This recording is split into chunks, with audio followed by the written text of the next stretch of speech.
Y este señor... Ya, puedes iniciar.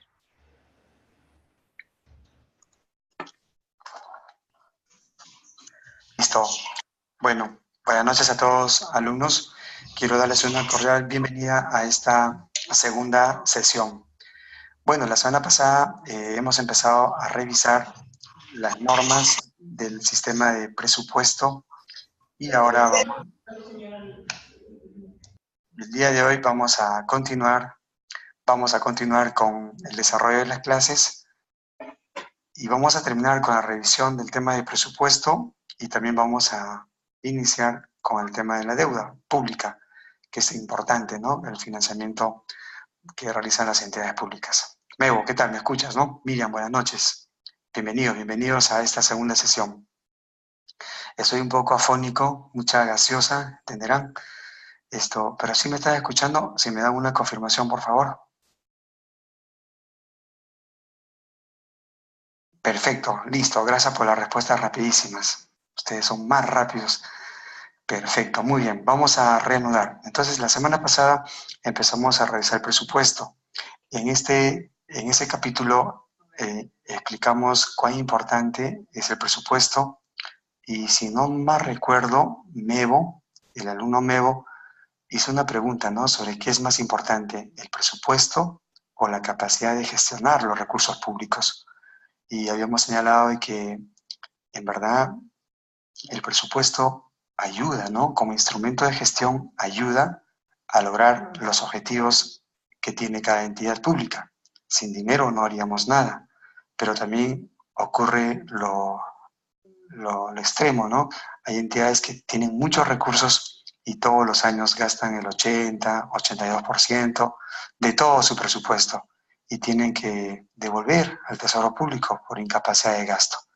Entonces, no hay un criterio así conciso que diga el presupuesto es mucho más importante que la capacidad de gestión. Los dos son importantes. El presupuesto finalmente se va a gastar en función a cómo se administran dichos recursos, pero no por ello debemos justificarnos de que porque no tengo plata no hago nada, ¿no? Sino además hay un tema de que los gobernantes tienen que hacer gestión, es decir, tocar las puertas, buscar financiamiento, no solamente al Tesoro Público, sino también tenemos el tema del endeudamiento público, podemos recurrir a organismos internacionales o a otros ministerios para poder recibir cofinanciamientos y de esta manera lograr cumplir con todos los objetivos. Muy bien. La semana pasada empezamos a revisar las fuentes de financiamiento. ¿Ustedes se acuerdan qué dijimos con respecto a los recursos ordinarios? ¿Qué cosa eran los recursos ordinarios? Si se acuerdan, por favor. A ver, un comentario por ahí.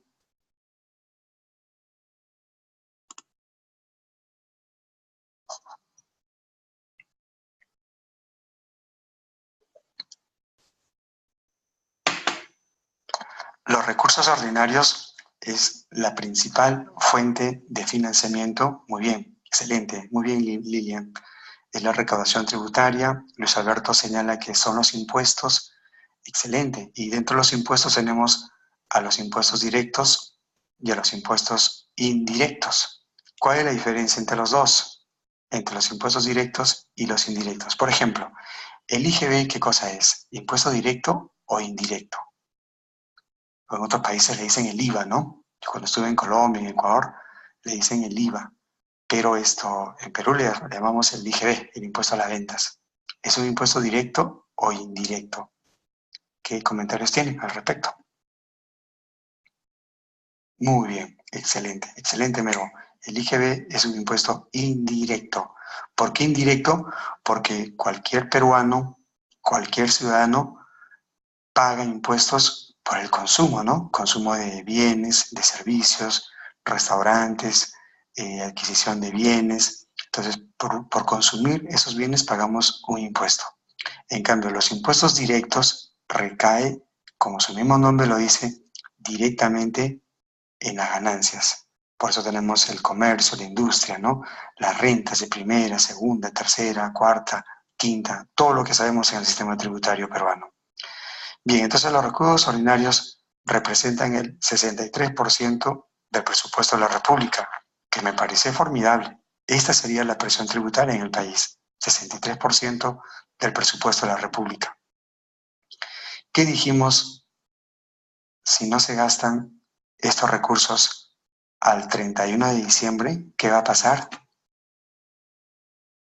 Si usted no gasta su recurso al 31 de diciembre de todos los años, ¿qué es lo que va a pasar? Cristina nos dice, se revierten. Y Silvana dice, se revierte al tesoro. Y Mego dice, se devuelven al tesoro público, mucho más completo. Perfecto. Entonces, los recursos ordinarios no gastados, en verdad, se pierden y estos se quedan con el tesoro público. Y a eso le llamamos la reserva de contingencia. Le llamamos también la reserva secundaria de liquidez, que son fondos adscritos al Ministerio de Economía, justamente de todo ese dinero que proviene de no haberse gastado dichos recursos. Por lo tanto, es importante gastarlos, pero hay que gastarlos bien. ¿Cuál es la diferencia entre calidad del gasto y capacidad del gasto? ¿Cuál es la diferencia entre calidad de gasto y capacidad de gasto? ¿O es lo mismo?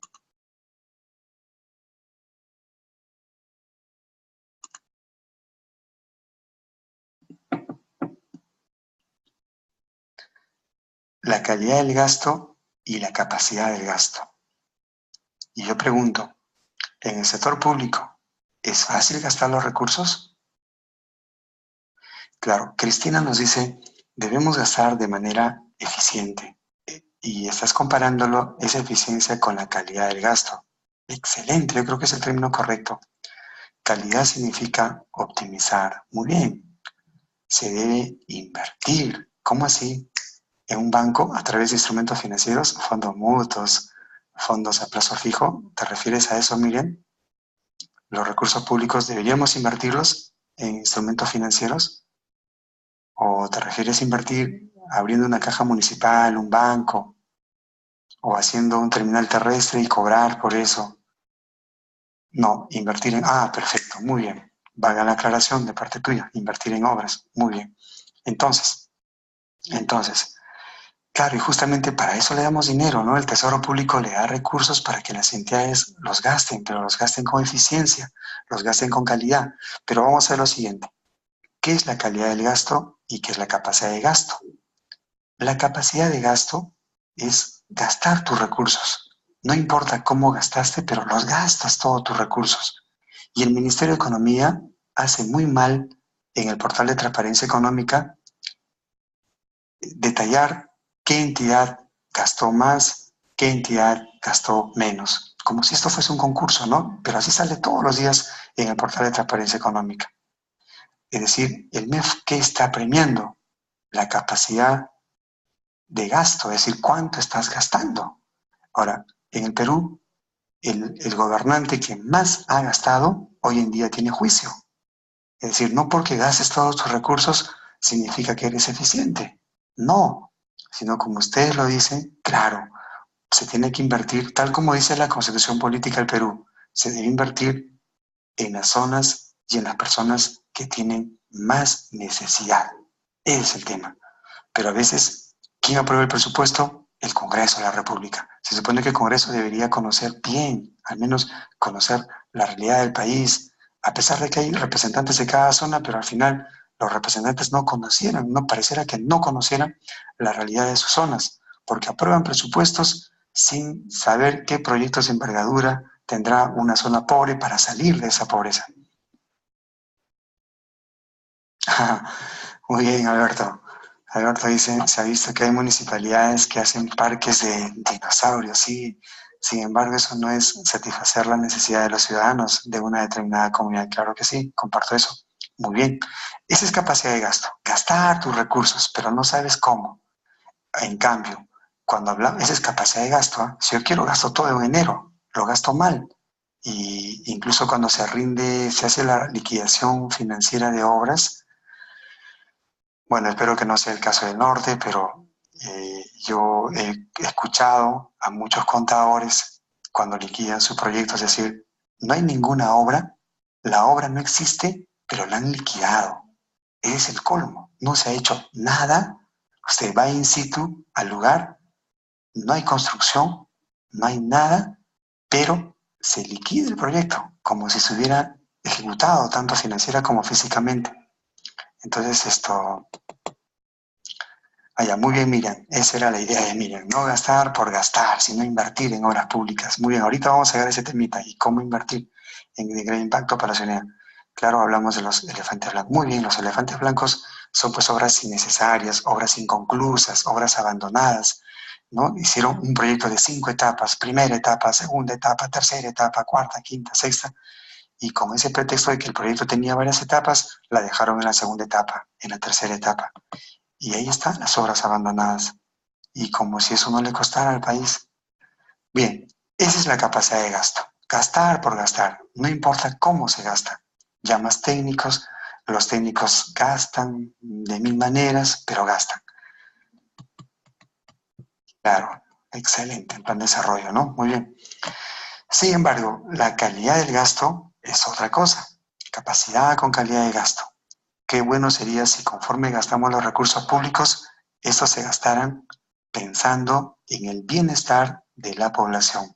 Es decir, hoy en día no nos debe interesar solamente cuánto dinero te doy. No, sino así como te doy recursos, dime cuáles han sido tus resultados. Pero esos resultados no se miden en porcentajes del gasto público, sino que esos resultados se deben medir en función a los logros obtenidos en favor de la población. Por ejemplo, niños. ¿Qué haríamos con los niños? Erradicar recién nacidos hasta los 2 años, erradicar la desnutrición crónica. Ahora hay otro mal que hoy día justo estaba escuchando en el Congreso de la República, que en el Perú el 42% de niños tienen este mal de, ¿cómo se llama? Eso de la sangre, la anemia. Entonces, la pregunta es, ¿cómo contrarrestar eso? Ahora, en los jóvenes y en los estudiantes, ¿qué hacemos con ellos? Yo creo que una educación de calidad. No por tener más infraestructura significa que la calidad es mejor. Chile tiene menos colegios que Perú, pero en educación, ¿qué país tiene mejor educación? El Perú tiene 103.000 colegios, más de 100.000 colegios, pero de acuerdo al examen PISA, ocupamos el 62 puesto de 63 países, ¿no? Entonces, ahí está el tema. Igual, en la edad avanzada, la tercera edad que le decimos, hay personas que necesitan apoyo y los programas sociales deberían atender esas necesidades y no filtrar apoyando al hermano del regidor, a la cuñada del alcalde, ¿no? No desvirtuar esos recursos públicos. Bien, amigos, entonces, a ver qué dice.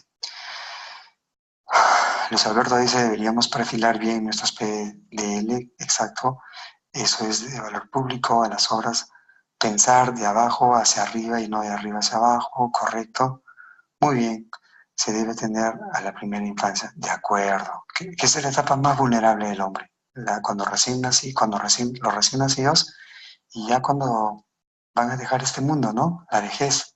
En cambio, cuando uno es joven y tú le das un apoyo social, es decir, le das dinero fácil, ahí sí no comparto, porque ese joven tiene facultades físicas para trabajar. En cambio, un recién nacido y las personas muy adultas es la etapa más vulnerable del ser humano. Quizás ahí deberían ser orientados los programas sociales y no solamente dar por dar el recurso. Bien, entonces, eso es lo que viene a ser los recursos ordinarios. Y yo no sé si les he comentado, pero, por ejemplo, en el país de Chile, para ser un alcalde, se hacen estudios. ¿Y qué se aprende? Justamente esto, presupuesto público, las obras públicas, las contrataciones del Estado, esas 3 cosas. El candidato que aprueba el curso recién puede ser candidato para alcalde. Es decir, su jurado nacional saca la relación de quienes han aprobado el curso. Y los que se jalan, no hay repechaje. No hay repechaje. No eso que ya después el sustitutorio que le decimos, ¿no? Eso te hace mucho daño. Pero así es la forma como se gobierna. Y el análisis chileno es esta. Para que una persona gobierne bien, tiene que saber. ¿Cómo puede gobernar algo que no sepa? Es como yo, por ejemplo, no sé nada de salud y que me digan, preséntate una charla de salud, organiza, administra el tema de la salud pública. No podría hacerlo porque no tengo conocimiento. Entonces, mejor caballero, no voy. Igual, la política no solamente es lanzarse, es conocer. Por eso nuestro país está mal. Estamos muy mal en ese aspecto. Segunda fuente. La segunda fuente se llama recursos directamente recaudados. ¿Qué cosa es esto? ¿Qué cosas son los recursos directamente recaudados? Son los ingresos, propios de cada entidad. ¿No es cierto? A ver, ejemplo, jóvenes estudiantes, ejemplo de recursos directamente recaudados. ¿Cuáles son los ingresos propios que tiene una entidad? Es decir, nos olvidamos de los recursos ordinarios y ahora nos centramos en los recursos que son generados por cada entidad. A ver, ¿cuál, por ejemplo? Mientras voy tomando mi remedio.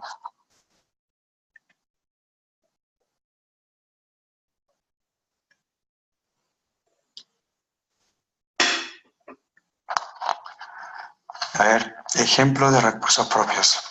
Muy bien. Acá tenemos la participación del MEGO. Ejemplo, el Archivo General de la Nación cobra por servicios de consulta a documentación que custodia. Correcto. La recaudación por pago de servicios. Servicios como serenazgo, limpieza pública, jardines, tengo entendido. Pagar por un puesto en el mercado, papeletas. Muy bien. Esos son recursos propios. Se le conoce como recursos directamente recaudados. Es decir, son los ingresos que cada entidad los va a generar. Y yo creo que ahí sí se mide la gestión. ¿Por qué? Porque los recursos ordinarios, sin hacer nada, usted va a recibir los recursos. Es decir, la primera, no se hace nada, pero te llega la plata. En cambio, en la segunda, las entidades hacen un esfuerzo de conseguir ese recurso. ¿No? Claro. Tercero, recursos por operaciones oficiales de crédito. Las entidades públicas pueden realizar operaciones de deuda. Las entidades públicas pueden endeudarse con los bancos.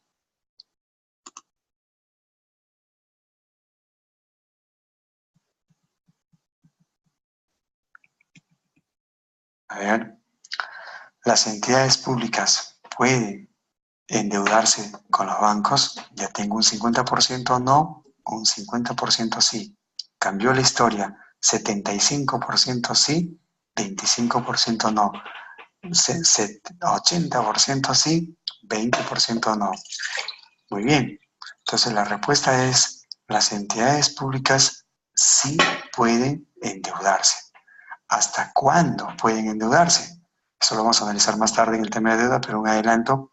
Antes, una entidad podía endeudarse a 30 años, a 40 años, pero esa norma ya no existe. Ahora, de acuerdo a la Ley de Equilibrio Financiero del Estado, Ley 30.880 para este año, las entidades públicas solo pueden endeudarse hasta el tiempo que dura la gestión. Es decir, los gobiernos locales, ¿por cuántos años los llamamos? Los alcaldes, ¿por qué tiempo gobiernan su zona? Ahorita respondo. Los alcaldes, ¿por qué tiempo son elegidos? La respuesta es, los elegimos por 4 años, correcto. Entonces, si un gobierno local toma la decisión de realizar una operación de deuda, tendría que devolver la deuda en el plazo de 4 años, no más. Ajá, excelente, 48 meses. Ahora, acá hay una pregunta de Meo que dice, ¿y quién lo autoriza? ¿Quién lo respalda? Para empezar, ¿quién lo respalda? Las normas. Y tenemos en el caso de endeudamiento, tenemos el decreto legislativo 1437, que vamos a ver hoy día. En ese decreto legislativo, acá lo anoto, decreto legislativo 1437, se da facultades a las entidades para que puedan realizar operaciones de deuda. Ahora, ¿quién lo autoriza?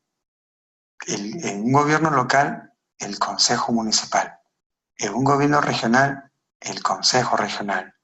Y en las entidades del gobierno nacional, quien decide quien propone es el ministerio, pero quien aprueba es el Ministerio de Economía y Finanzas. Ahora, el tema es, o sea, si no paga, ¿quién respalda esa deuda? Momentito ahí. Se supone que la entidad pública que realiza una operación de deuda tiene que tener capacidad de pago. Si no, no debe prestarse. Si mi presupuesto es de 20 millones y si me presto 800 millones, es imposible. Ni en 5 años usando el 100% de mi presupuesto voy a pagar esa deuda. Entonces el banco también ya está advertido, al menos el Banco de la Nación, que es el banco que más presta recursos al Estado. Ellos ya saben que tienen que limitarse a la capacidad. Y por eso es que piden los estados financieros, piden un flujo de caja proyectado como requisitos previos para que se les pueda conceder el crédito bancario. Y si no cumplen con el pago, muy buena pregunta. ¿Y si no cumplen con el pago? A ver, Lilian, la idea es que si uno se endeuda, ya dije, tienes presupuesto para pagar la deuda, te endeudas. Pero si no, sería una responsabilidad de la entidad. ¿Por qué? Porque el no pagar genera intereses. Y esos intereses generados por no haber pagado una cuota, eso es responsabilidad administrativa. ¿Por qué? Porque está perjudicando al Estado peruano. ¿Para quién respalda la deuda? La misma entidad. El MEF no le va a dar dinero para pagar su deuda. Claro, se supone que los bancos deben ser muy responsables al momento de dar créditos a una entidad pública. Normalmente quien lo hace es el Banco de la Nación. Y fíjense cómo es la figura. El Tesoro Público, cuando le entrega un presupuesto a un gobierno local, a un gobierno regional o a un gobierno, a una universidad pública, ¿dónde está la plata? ¿En qué banco? Cuando el Tesoro Público les abona, ¿en qué banco recibe? En el banco donde llega el dinero.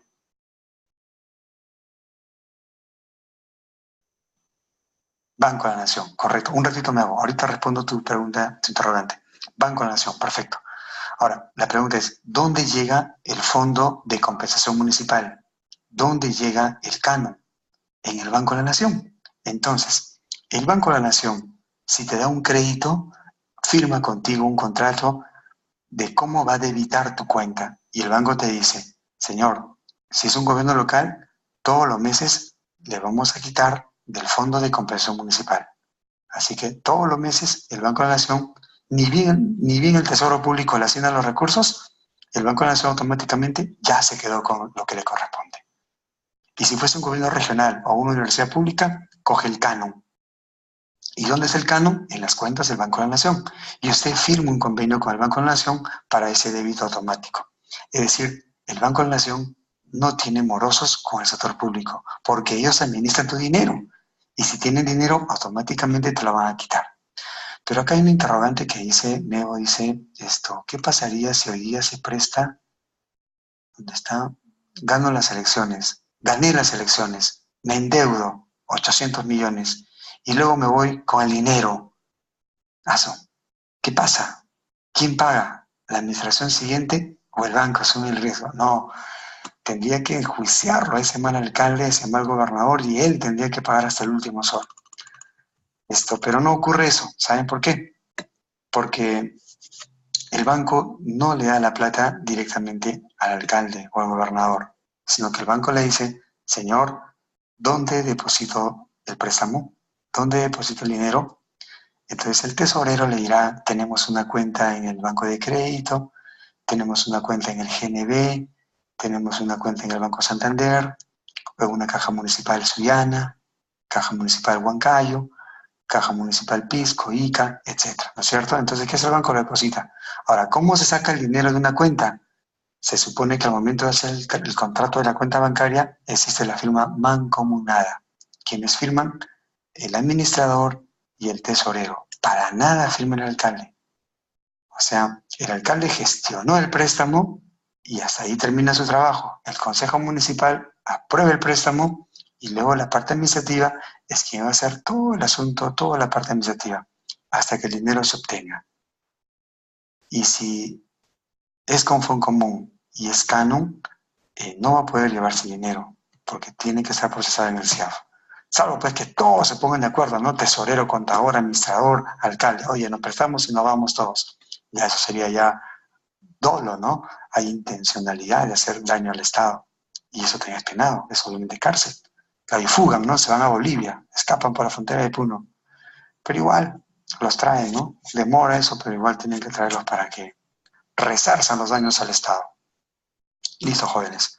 Entonces, esa es la fuente 3, recursos, operaciones de crédito. Y miren, cuánto, en términos generales, cuánto está presupuestado para que el Estado pueda endeudarse.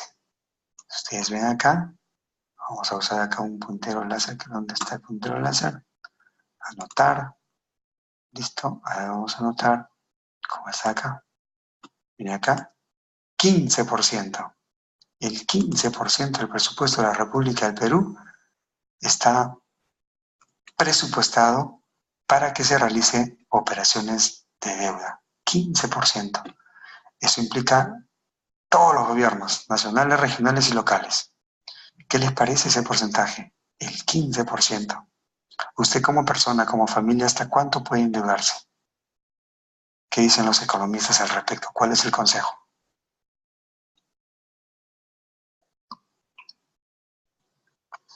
Ahora, ¿es bueno que el Perú se endeude? ¿Es bueno que el Perú se endeude o no? Debemos trabajar solamente con nuestro presupuesto y no endeudarnos. Si alguna vez usted hizo un préstamo de un banco, ¿le sirvió el préstamo o no? ¿Hizo algo con su préstamo? ¿Aprovechó su préstamo o no?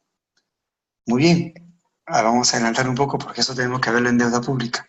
Pero está bien, está bien. Yo creo que hay alguien me dijo en una ocasión, todo docente prepara un tema, pero hay un momentico, como dicen los venezolanos, donde uno siente decir ciertas cosas y hay que decirlo, porque es el momento apropiado. Y está bien, ¿no? Que hablemos en forma anticipada. Después de todo está programado para el día de eso. Muy bien, Silvana. El 30% es un promedio para endeudarnos. Si tú ganas 1.000 soles, se supone que deberías endeudarte hasta un 30%. Si tú superas el 30%, en economía eso se llama sobreendeudamiento y es un terreno peligroso porque puede llegar un momento en el cual no tengas la capacidad de devolver la deuda. Es un concepto, ¿no? Económico. Pero, claro, muy bien, Luis Alberto, el hecho de trabajar con deudas también nos da imagen crediticia. Ustedes han escuchado el concepto grado de inversión. El Perú tiene grado de inversión. ¿Qué significa eso? Que las 3 agencias internacionales, la empresa PUR, Melody y Fish, las 3 le han dado el grado de inversión. ¿Qué significa eso? Que el Perú, todas las deudas que tenemos, las ha pagado. Y todas las deudas actuales las está pagando. Es decir, es un país que cumple con sus deudas. Claro, Perú es un país confiable. Sé que hay pobreza, sé que al interior del país hay situaciones muy difíciles, pero en estos términos macroeconómicos, en especial la deuda pública, el Perú está avanzando bien. Y les comento que todas las deudas del segundo gobierno de Belaúnde Terry, del primer gobierno del señor Alan García, esas deudas que no podían pagarse, hoy en día todititas se han pagado. Es decir, el Estado peruano no tiene deudas antiguas. Y si tenemos deudas actuales, son deudas que hemos asumido recién con el Fondo Monetario, con el Banco Mundial, con la Japan Bank, etcétera, etcétera. Entonces, pero estamos pagando, estamos al día. Por eso es que tenemos el grado de inversión, triple B. Estamos muy por debajo de Chile, pero estamos muy bien en Latinoamérica. Es decir, los organismos internacionales quieren prestarle plata al Perú, porque el Perú honra sus deudas. Pero ¿para qué se utiliza la deuda? Mi pregunta es, ¿vale la pena endeudarse? Entonces, el presupuesto tiene 2 elementos, los ingresos y los gastos. Los dos son importantes, pero el presupuesto, les dije la semana pasada, es una estimación, ¿no es cierto? ¿Qué pasa si la SUNAT no logra recaudar el 63%? Excelente, gracias Lilian. Lilian, gracias, para proyectos grandes. ¿Qué pasa si la SUNAT no logra recaudar el 63%? Es decir, esta de acá. ¿Qué pasaría si no logra recaudar el 63%? Y logra menos, el 50%. Entonces, cuando se formula el presupuesto decimos, a ver, si tú quieres gastar 156 millones de soles, demuéstrame en ingresos que tiene 156 millones. Por eso se aprueba el presupuesto de gastos. Está obviamente respaldado por los tributos, está respaldada por los ingresos propios, está respaldada por las operaciones de crédito, pero ¿qué pasa en un escenario donde la recaudación baja por factores externos? Entonces ahí tenemos una salida, el financiamiento. El Perú se presta dinero del exterior, la deuda externa, para cubrir su presupuesto de gastos. Porque le dijo a la región Ancash, te voy a dar tanto. Le dijo a la región Piura, te voy a dar tanto. Le dijo a Ica, te voy a dar tanto, a Puno, etc. Por eso es. Listo, ¿no? Y vamos a más tardecito a retomar el tema de la deuda, que el tema de la deuda es un tema bien, bien interesante. Se habla mucho de la disciplina fiscal. La disciplina fiscal te da límites. En el Perú se llama las reglas fiscales. Decreto Legislativo 1275 y Decreto Legislativo 1276, que son las reglas macroeconómicas y las reglas fiscales para los gobiernos subnacionales. Y las entidades estamos obligadas a cumplir con las reglas fiscales. Es decir, hoy en día las normas sobre la política fiscal se han ordenado bien. Ya no podemos darnos el lujo de endeudarnos a 100 años. Tenemos que ser muy responsables. Hay un principio que se llama la responsabilidad fiscal, que significa gasta solo lo que tienes. No puedes generar sobregiros al Estado ni a tu entidad. Correcto. Muy bien. A ver, Lilian, para grandes proyectos. Antes acá hay un comentario de Luis Alberto que dice, así es, esto atraerá las inversiones internacionales. Muy bien, Luis Alberto. Así es. Ahora, el país, por ejemplo, que tiene la peor calificación crediticia es el país de Haití. Haití no honra sus deudas. El Perú vende bonos. Las economías externas compran bonos al Tesoro Público.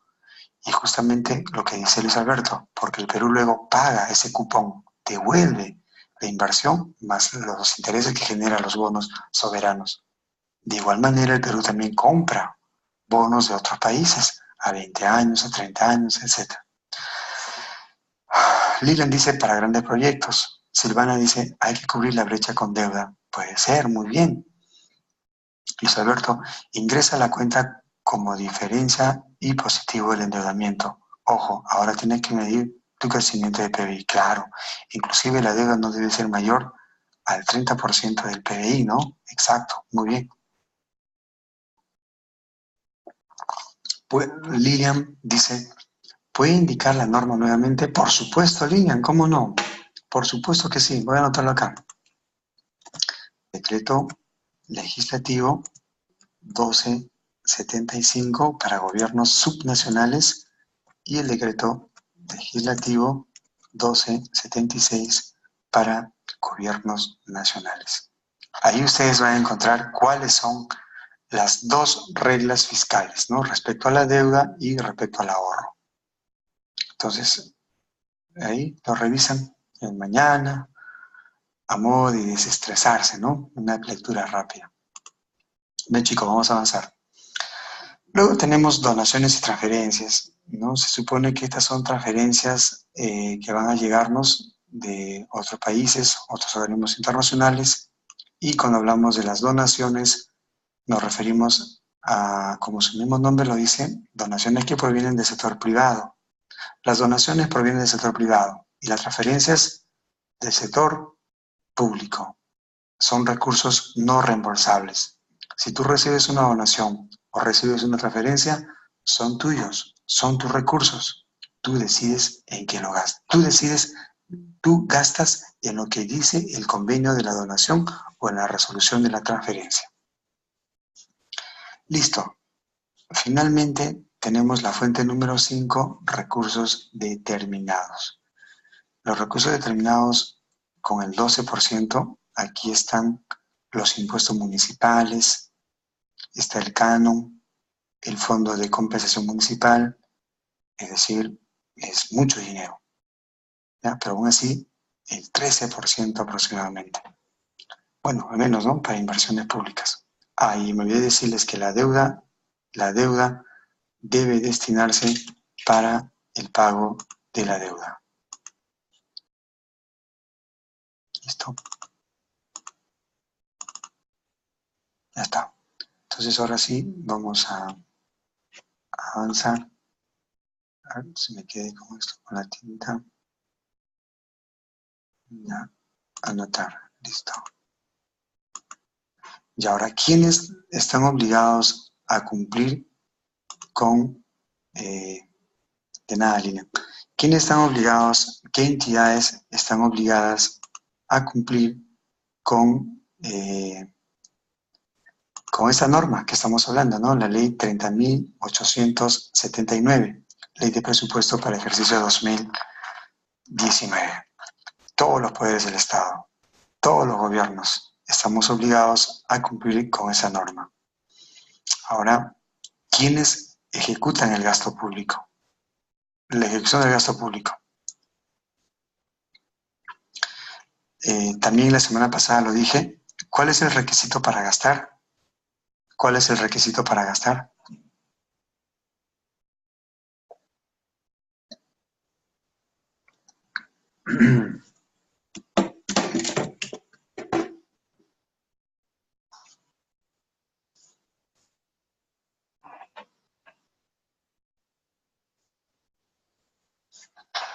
Para hacer un gasto, ¿cuáles son los requisitos? Muy bien, tener una... Bueno, claro, que exista la unidad ejecutora, es decir, la entidad pública. Y además, en el sector público, el gasto, solamente se realiza el gasto siempre y cuando esté presupuestado. Muy bien, así es. Tiene que estar presupuestado. Si está presupuestado, procedemos a hacer el gasto. Está prohibido hacer gastos sin el financiamiento correspondiente. Está prohibido hacer gastos si no hay presupuesto. ¿Y qué pasa si yo gasto sin tener un presupuesto? Mal. Eso se declara nulo de derecho y usted puede ser inhabilitado por estar haciendo mal uso de los recursos públicos. Inclusive puede ser sancionado por malversación de fondos. Eso no se hace en el sector público. Quienes trabajamos en el sector público saben de que los recursos públicos son sagrados. Eso no se puede tocar por mover. Por eso mucha gente prefiere renunciar antes de pisar el palito, ¿no? Como dicen los psicólogos. O dice, mejor me voy porque acá me quemo. Y soy muy joven todavía, dicen, ¿no? Bien, sin embargo, la ley de presupuesto para el ejercicio 2019 dice lo siguiente.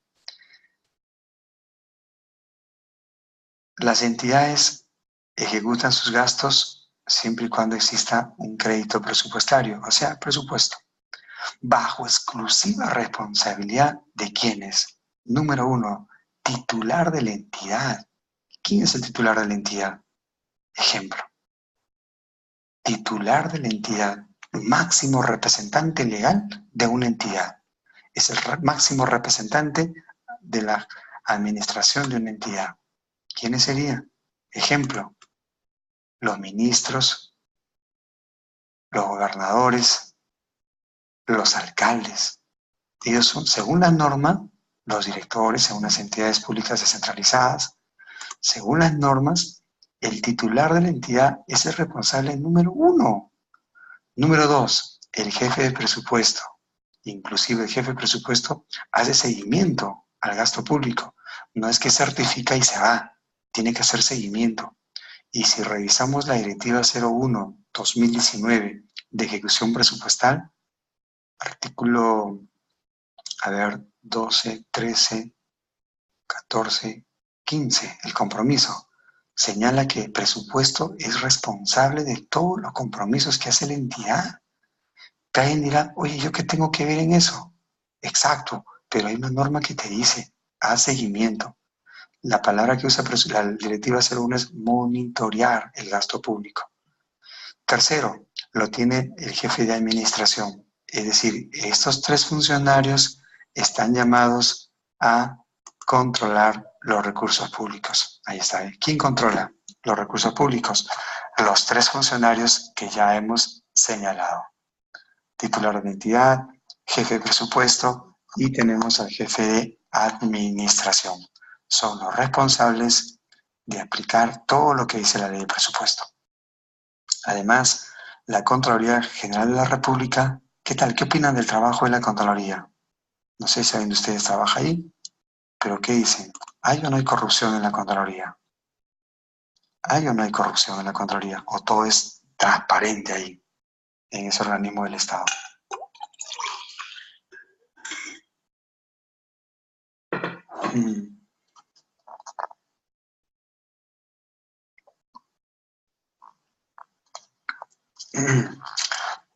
Una ocasión estaba dictando un curso acá en la Escuela Nacional de Control. En la Contraloría estaba con varios auditores haciendo un curso de, no me acuerdo si era Tesorería Pública o Contabilidad Pública. Y resulta que pregunté eso, ¿no? Que eran todos auditores, ¿sí? Abogados, contadores, economistas, administradores, ingenieros, médicos. Me acuerdo. Y les hice esa pregunta, ¿no? Señores, ustedes que son llamados a combatir contra la corrupción, que tienen que encontrar todos los errores que nosotros cometemos en la ejecución del gasto público como entidades ejecutoras, ¿no? Y ustedes son los que controlan. Una consulta, ¿en la Contraloría no hay corrupción? Y se quedaron calladitos sin responderme. Y por ahí uno dijo, hay de todo, me dijo, como en todo lugar. Pero no analizamos más, porque, no lo hice porque estaba en clase, te graban y todo eso, ¿no? Entonces pero eso fue.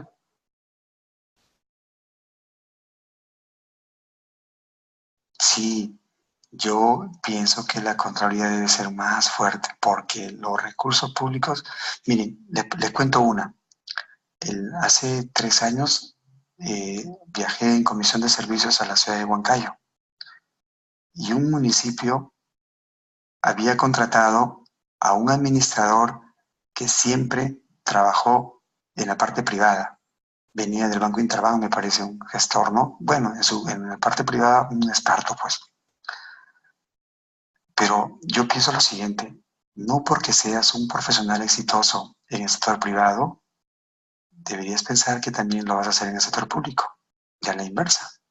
No porque seas un excelente profesional en el sector público, vas a hacerlo en el sector privado. Cada una tiene sus normas. Entonces vino este administrador del banco, ex funcionario de un banco, y lo llamaron para que gestione la administración de una municipalidad provincial. Y tenía canon el municipio, tenía recursos del canon. Y como ustedes saben, el canon tiene su fin. Yo no puedo gastar en lo que me da la gana. El canon minero, el canon gasífero, el canon forestal, el canon hidroenergético, minero. Tiene un fin, hay una ley del canon. ¿Y qué pasa? Que en su aniversario la municipalidad, es decir, cuando ya iba a ser la fiesta del municipio, su aniversario, ellos dijeron, vamos a hacer un concierto con los hermanos Yaipén. Ajá, Walter y Javier, hermanos Yaipén. Ajá. Entonces le cobraron como 35.000 la hora, hace varios años. Y la intención de este administrador era, vamos a cobrar entradas y con eso vamos a recuperar. Mentira, un fracaso total. Poca gente, porque había conciertos por todos lados, cuentan.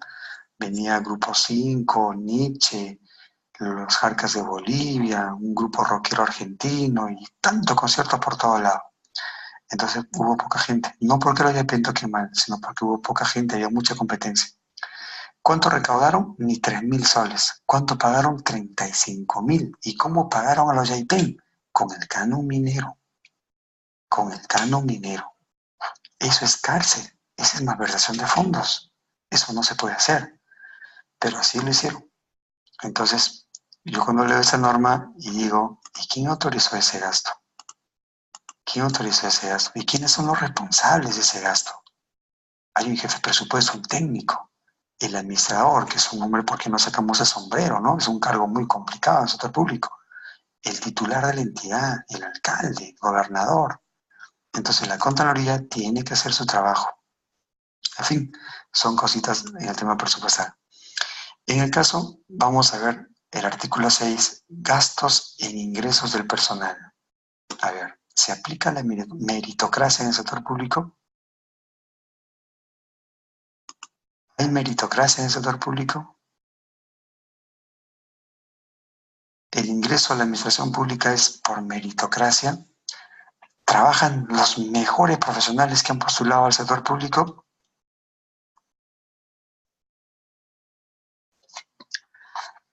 Claro, ¿no? Más adelante con servir, el régimen del servicio civil. No, no, Miriam no, Luis Alberto no, Cristian Benítez debería ser así, pero no se cumple. Lilian, ese es el cambio al que está apuntando servir, exacto. Miriam, bueno, con servir sí, excelente.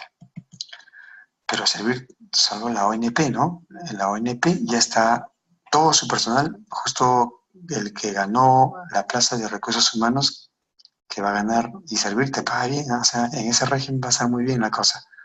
Creo que le están pagando 17,000 soles al jefe de recursos humanos. Él ya se encarga de convocar a toda la planta, ¿no? La planta de profesionales. Entonces ahí han estado convocando varios jefes, ¿no? Área de presupuesto, planeamiento, tesorero.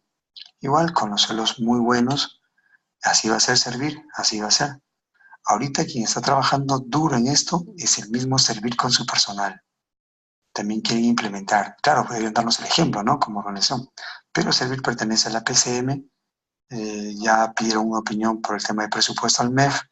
El MEF, con el dolor de su corazón, le va a dar el dinero para que ellos puedan también entrar al régimen de servicio civil, con 14 sueldos, tipo una 728, es muy interesante. Ahora, el Ministerio de Economía y Finanzas también está en ese rol, pero miren, ha pasado tantos años y nada, ¿no? Pero en fin.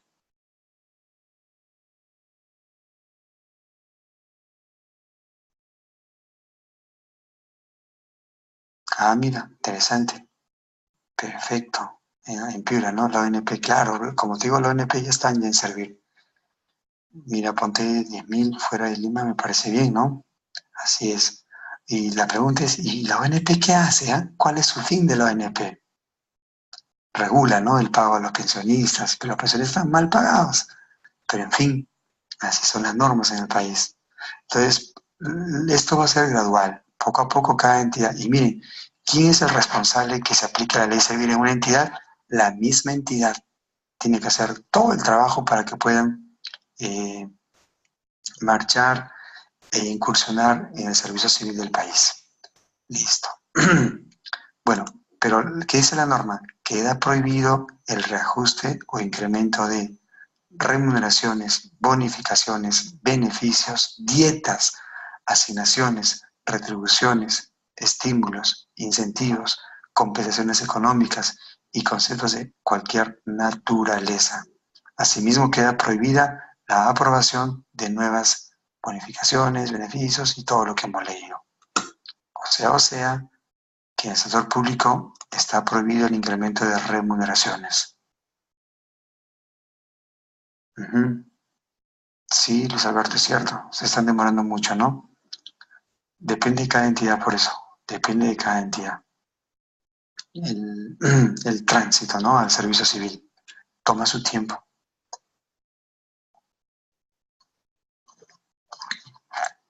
Ya, entonces, señores, queda prohibido.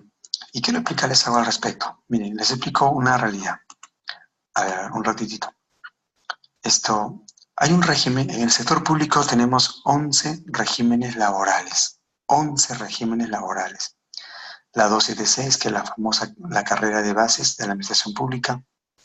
La 728, que se aplica en algunas entidades, caso SUNAT, caso de la SUNAR, en el caso del OCE, tenía visto acá 728, Contraloría 728. También está el régimen del decreto legislativo 1057, el CAS, el contrato administrativo de servicios, que es el contrato que ha entrado con mucha fuerza en los últimos años. Tenemos el régimen de los profesores, el régimen de los jueces, de las Fuerzas Armadas, la policía, el personal médico, el personal paramédico, etc. Pero hay 11 regímenes laborales. Es un dolor de cabeza cada régimen.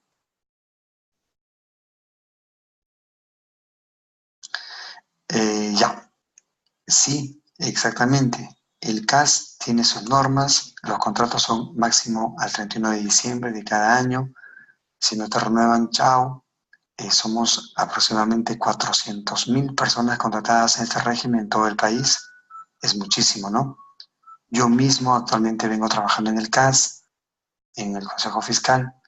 Entonces, no obstante, amigos, hay topes salariales en el sector público y es bueno que lo sepan. Si usted está trabajando en la 276, lamentablemente, quienes están en ese régimen, desde el año 1993, no tienen incremento de sueldos, ni siquiera un sol más. El sueldo está congelado para ellos. Y a veces es lamentable, ¿no? Ganando casi un sueldo mínimo, 2.000, he visto acá en Lima, unos jefes, antiguos, perdón, no más. Por eso hay el CAFAE, ¿no? Con eso ya de alguna forma mejoran sus ingresos, gracias al CAFAE. Entonces, eso es bien complicado la 276. En el caso del régimen CAS, pueden ganar hasta 8 UISP. ¿Cómo es esto? A ver.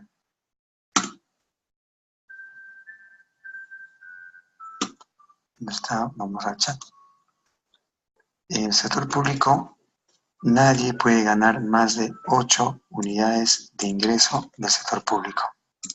Ya, 8 UISP. Unidad de ingreso del sector público. Una unidad de ingreso del sector público es igual a, en soles, 2.600 soles. Es decir, si usted multiplica 6 por 2.600, sale 15.600. Por lo tanto, ninguna persona, ningún trabajador puede ganar en el sector público, todavía no terminaba, más de 15.600 soles. Eso está regulado por una norma. Entonces, un CAS podría ganar hasta ese monto. Y yo conozco mucha gente, estando en el CAS, que llegan a ese tope, 14, 13. En un ministerio, no hay ningún jefe en un ministerio que yo conozca que gane menos de 10.000 soles. Tesorero, contador, jefe de recursos humanos, jefe de logística. Los administradores están por encima, ¿no? Todo lo que hacen 12, 13, 14. Incluso hay tesoreros que ganan 14.000, 15.000 soles en los ministerios, en los pliegos principales. Pero ese es el tope. Ese es el tope, ¿de acuerdo? Sí, es totalmente cierto lo que tú dices. La mayoría, pero el tope es 15.600. Ahora, existe un régimen llamado el FAG, el Fondo de Apoyo Gerencial. Ese es un régimen que también tiene una ley, la 25.650, que es un régimen donde el Estado contrata al dedo, supuestamente consultores, para que aporten todo su conocimiento, su experiencia. Pero un FAG, Fondo de Apoyo Gerencial, que solamente se permite a los gobiernos nacionales y gobiernos regionales, igual, pueden ganar hasta 15.600. Pero es una labor básicamente de asesoría. Secretarios generales, puede ser un asesor legal, un consultor, el asesor de la parte administrativa, ¿de acuerdo? Pero no son para cargos. O sea, si ha habido en el pasado, hoy en día el FAG ya no contrata un tesorero o un contador en el FAG.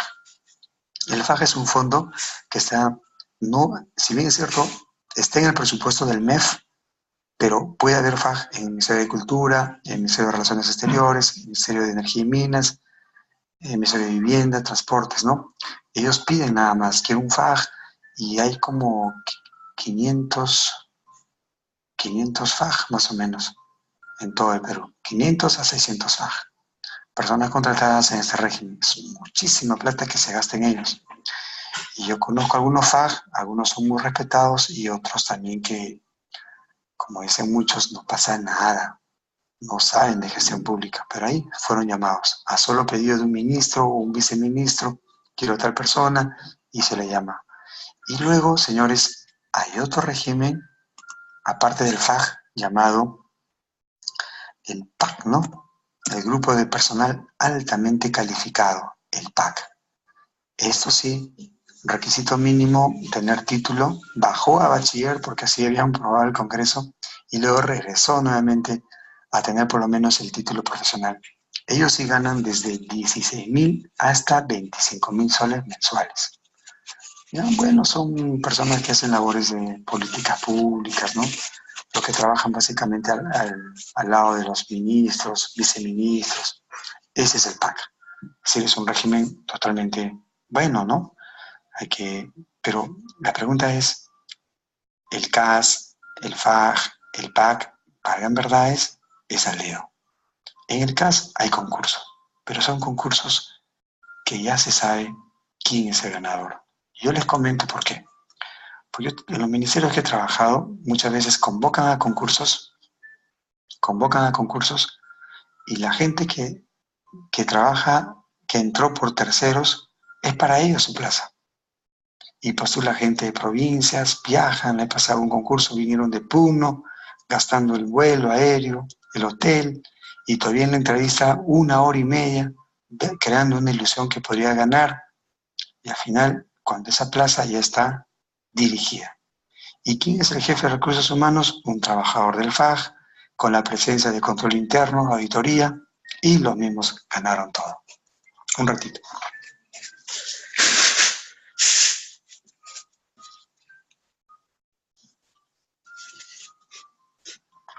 Entonces, yo en el tema de recursos humanos concluyo de que no hay meritocracia. Sí, sin embargo, amigos, esta es una realidad del país. Quiero comentarles algo. A ver, sigan preparándose. Sigan preparándose. La cosa es con fe. Tarde o temprano, ningún esfuerzo fracasa.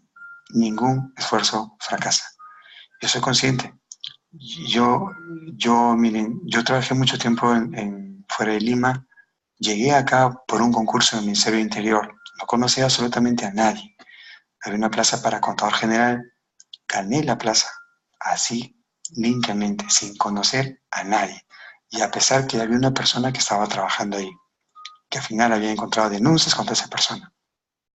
Estando trabajando en el Ministerio del Interior, hubo una convocatoria en el Consejo Fiscal del MEF, una recién unidad creada, una unidad ejecutora nuevecita creada.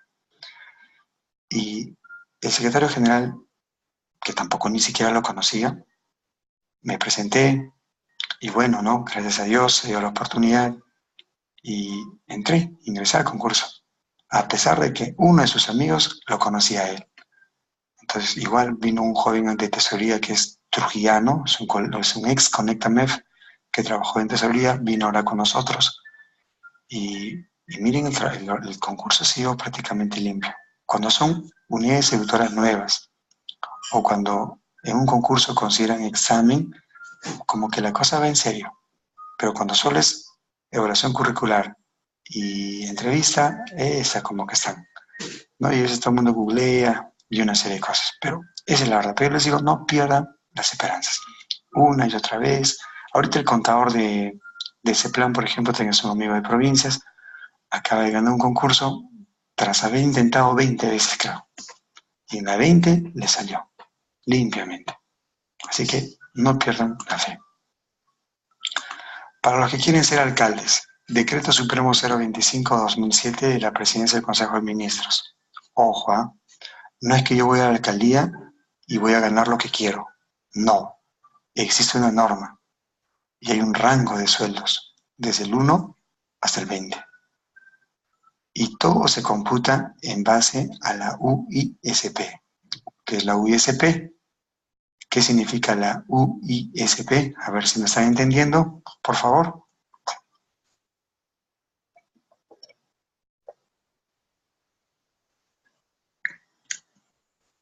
Hace un ratito lo mencioné.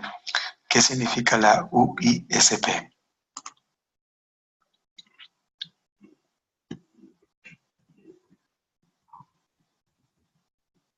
unidad de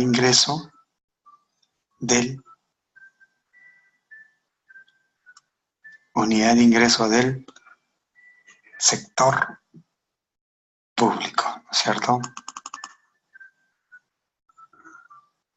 Muy bien, excelente, perfecto. Entonces, ya. El alcalde de Lima, que es el mejor pagado, recibe 5.5 de la UISP. ¿Cuánto es eso? 14.300 soles. ¿Cómo se calcula? En base a la población electoral. Por ejemplo, si yo estoy en un distrito y ese distrito tiene 45.000 habitantes, pero que tengan la capacidad electoral, o sea, mayores de edad, ¿no? 45.000. No estoy considerando niños ni jóvenes menores de 18 años. Tiene que ser población electoral. Si tengo 45.000, entonces estaría en la escala 11 y me corresponde un sueldo de 4.550. Ese es tu tope como sueldo si eres alcalde. El alcalde más misio, disculpen la expresión, pero para entenderlo bien, el más pequeñito, o sea, la escala 20, recibe 0.40% de la UISP. Es decir, para aquellos que tienen población electoral de 1 a 500 personas, 1.000 soles el sueldo de un alcalde. Entonces, muchos cuando ya se enteran de esta norma se desaniman, ¿no? Y dicen, ¿para qué he postulado? Me arrepiento de haber postulado. Se evidencia claramente que eran otros los intereses y no el de servicio. ¿Y los regidores cuánto ganan? Hasta el 30% de lo que recibe el alcalde, máximo. Igual los gobernadores, los que reciben dietas en los consejeros, ¿no? El 30% de la remuneración del alcalde es el tope que les corresponde. Así es establecido. Bueno, ¿qué otros beneficios tiene el sector público? No es para la 276 y para otros regímenes, ya sea de las Fuerzas Armadas, policía, profesorado, universitarios, colegio. Los aguinaldos no es gratificación, no es un sueldo más, pero como muchos dicen, por lo menos para algo. Los aguinaldos equivalen a 300 soles y deben ser pagados en el mes de julio y en el mes de diciembre. Julio y diciembre se pagan los aguinaldos. Y una bonificación especial por escolaridad, que debe pagarse en el mes de enero.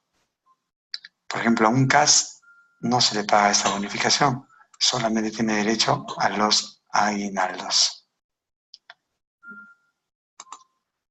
Ahora, queda prohibido el nombramiento en el sector público, salvo los siguientes casos: designación en cargos de confianza, ¿no? Ese es el famoso llamados al dedo, ¿no? Yo te quiero a ti como mi jefe de logística, quiero que tú seas mi jefe de recursos humanos, ya. Designación de cargos de confianza. El nombramiento en plaza para magistrados del Poder Judicial, profesores del magisterio, la contratación para el reemplazo por cese, asignación de gerentes públicos y otros aspectos. Es decir, la ley de presupuesto te dice qué plazas solamente están permitidas su nombramiento. O sea, no es todo, no es todo. ¿Cuáles son los requisitos para ocupar una plaza? Y no tener ese problema de que, oye, no me pagan, me deben 2 meses. No.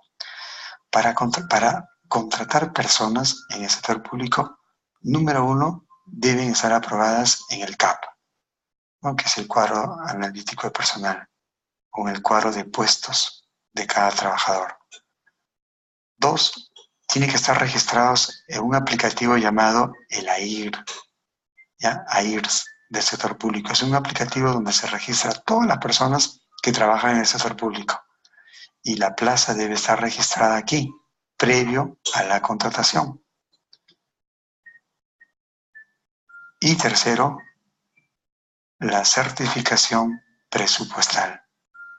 Es decir, teniendo estos 3 aspectos, recién se puede contratar a una persona. A ver, vamos a ver el chat. ¿Qué novedades en el chat? Claro, Mego. tú, Meo, estás en lo cierto. Un tercero no tiene derecho a nada. Es cierto, es cierto. Y te explico algo, Meo. En el sector público no debería haber terceros. Solamente se contrata a terceros cuando hacen labores por periodos menores bueno, son funciones específicas. Un entregable, 2 meses, 3 meses. Claro, pero no se puede tener a un tercero por 11 meses máximo. Pues yo he visto más, en una Contraloría hay terceros. Años están trabajando. Se supone que el CAS, se dio la ley del CAS para eliminar los SNP, los servicios no personales.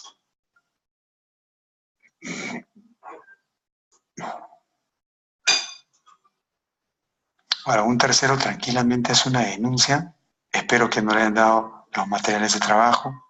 Espero que no marque entrada, que no tenga un horario habitual de trabajo como lo tenemos el resto. Claro, ellos trabajan con orden de servicio, es cierto.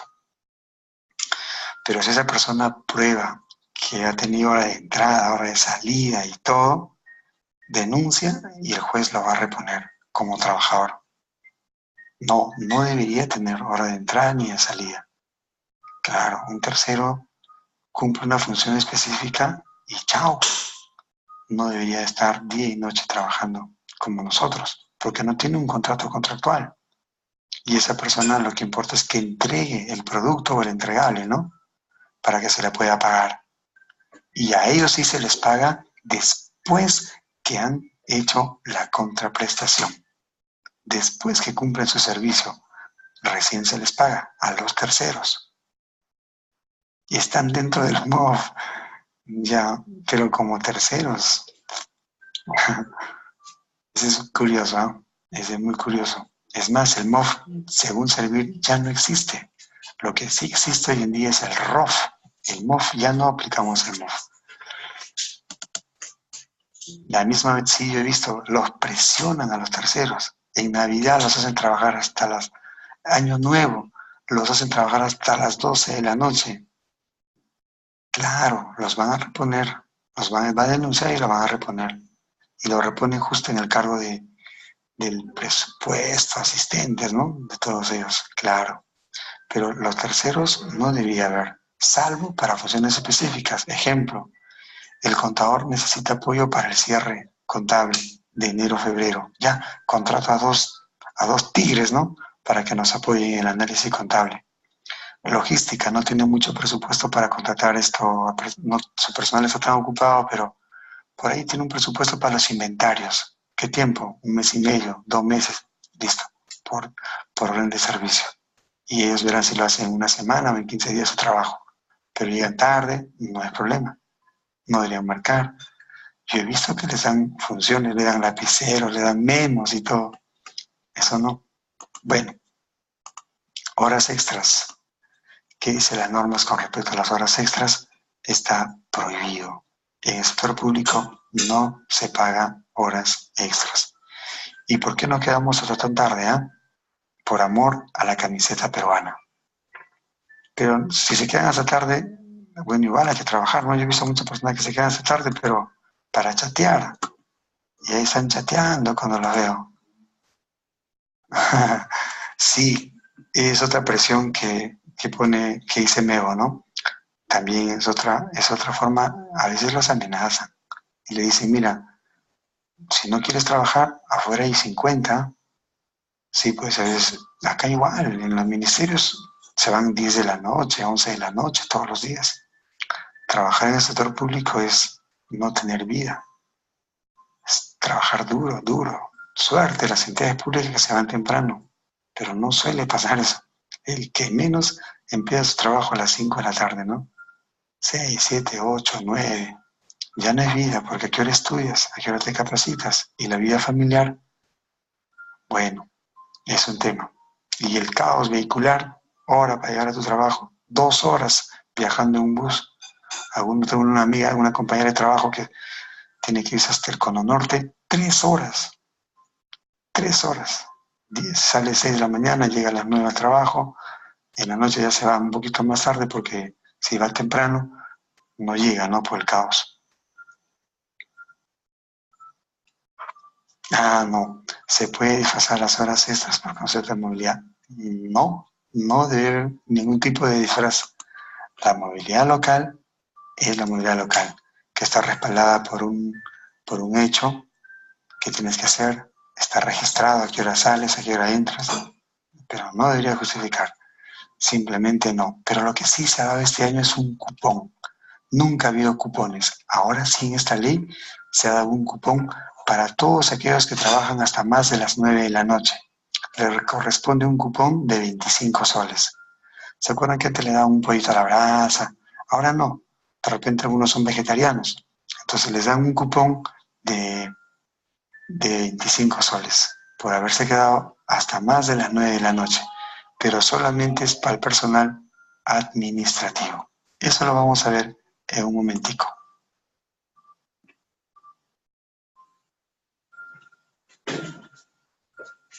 Sí, ambos, 276, CAS, excelente.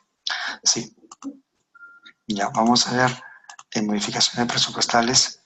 El presupuesto es flexible, no obstante, no todo se puede modificar, hay normas. Entonces siempre revisen el artículo 9 de la ley de presupuesto. Por ejemplo, ¿no? La genérica de gastos 2.1, que se refiere a remuneraciones, no habilita ni puede ser habilitada, salvo la creación, traspaso, pago de sentencias judiciales, beneficios de CTS, ¿no? Y modificaciones que se realicen al 31 de enero. O sea, ya acabó. Entonces, repito, el presupuesto es flexible. ¿Puedo modificar? Sí, puedes modificar, pero no todo se modifica. Hay cosas que no puedes hacer, como por ejemplo, incrementar sueldos. Después de marzo ya no puedes modificar el CAS, a menos que seas un pliego. Igual, el presupuesto de los jubilados no se puede tocar, no puede ser habilitado ahora. Si se presupuestó 100.000 soles para pago a pensionistas, queda ese presupuesto, porque se supone que al momento de formular el presupuesto ya hemos identificado quiénes son los pensionistas. El CAS. ¿Se puede contratar persona en CAS para una obra?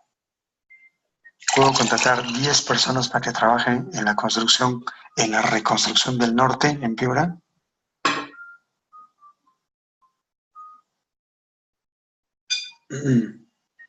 Está prohibido. No puede haber CAS.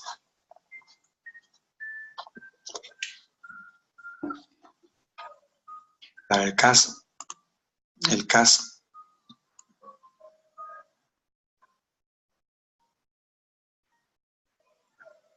claro que sí. En el caso de CAS, mira, cuando te han despedido arbitrariamente, a ver, reposición del CAS. Es una buena pregunta.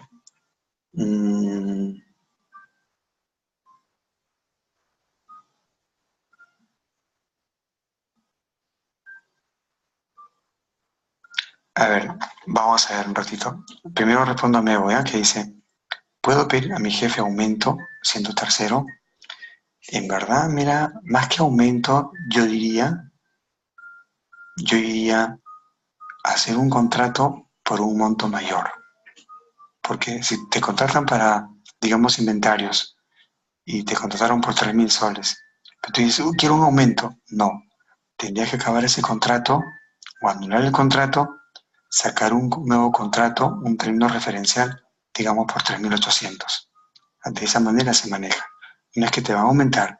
Lo que se tiene que hacer es cambiar los términos contractuales de un nuevo contrato. Ahí sí, es lo que pasa en el CAS. En el CAS, por ejemplo, ganan 5.000, 5.000, 6.000. Dicen, no, hay que aumentarles un poco. Entonces, como el CAS termina a cualquier rato, termina su contrato y lanzan una convocatoria ya no con los 5.000, sino ahora vale esa plaza 5.500. Y postulan y, entre comillas, ya tienen su incremento. Pero es un nuevo contrato con nuevas funciones. Ahí ya se hace su manejo.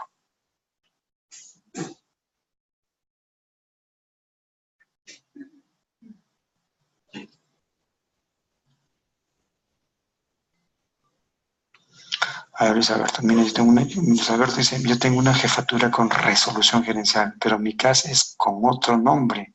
Uy, ahí está un temita, ahí está el tema.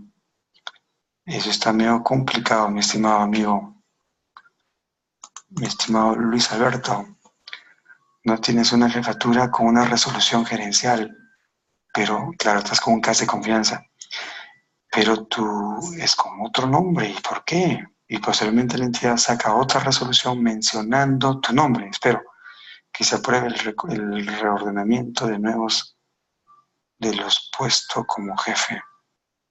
O sea, salió una nueva resolución ahora sí con tu nombre, entiendo eso.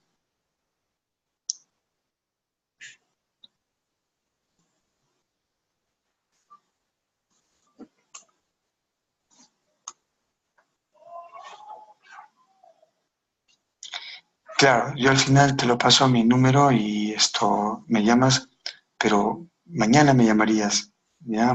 Porque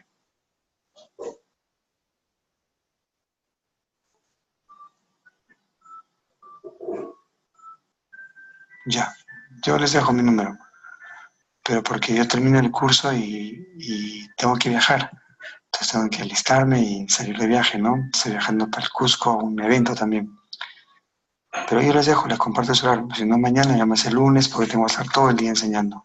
Y yo soy presto a, en la medida que puedo, ayudarlos. Si está en mis posibilidades de hacerlo, les ayudo. Si no, igual lo consulto con un abogado y, digamos, les ayudo, pues, ¿no? No hay problema, no hay problema. De eso se trata, de apoyarnos. Listo. Ya.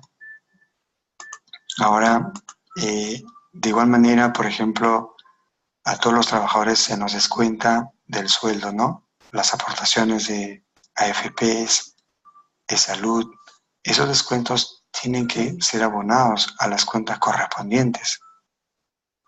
Se ha visto el caso que, bueno, ahora no, ¿no? Pero años atrás sacaban el cheque a nombre del tesorero para pagar AFPs y resulta que no han pagado. Y cuando la persona pide su récord de pagos de aportaciones a su AFP, aparece como si no hubiera aportado casi nada, habiendo trabajado 5 o 10 años. Entonces, ese es un delito. Los créditos presupuestales que se destinan al pago de cargas sociales no pueden ser usados en otras cosas. ¿Qué está prohibido? Para este año se ha prohibido efectuar modificaciones presupuestales para habilitar la partida de gastos de transporte terrestre, salvo las habilitaciones que se realicen en la indicada partida entre unidades ejecutoras del mismo pliego. O sea, no es tan fácil ahora comprar carros. Está prohibido efectuar modificaciones presupuestales con el fin de darle recursos a esta partida que se llama transporte terrestre, es decir, compra de carros.